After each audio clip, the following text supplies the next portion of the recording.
কেমন চলছে ভোট প্রক্রিয়া এবং কোনো অপ্রীতিকর কোনো ঘটনা আসেনি? মানুষকে উৎসব মেজাজে ভোট দিচ্ছে?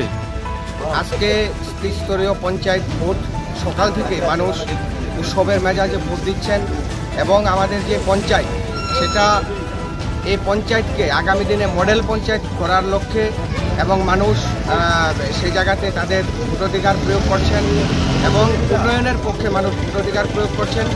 সকাল থেকে প্রত্যেকটা ভোট সেন্টারের মধ্যে সেখানে ব্যাপক উৎসাহ এবং উদ্দীপনার মধ্য দিয়ে মানুষ ভোটদান করছে। কি বার্তা দিবেন মানুষকে এই বিষয়ে?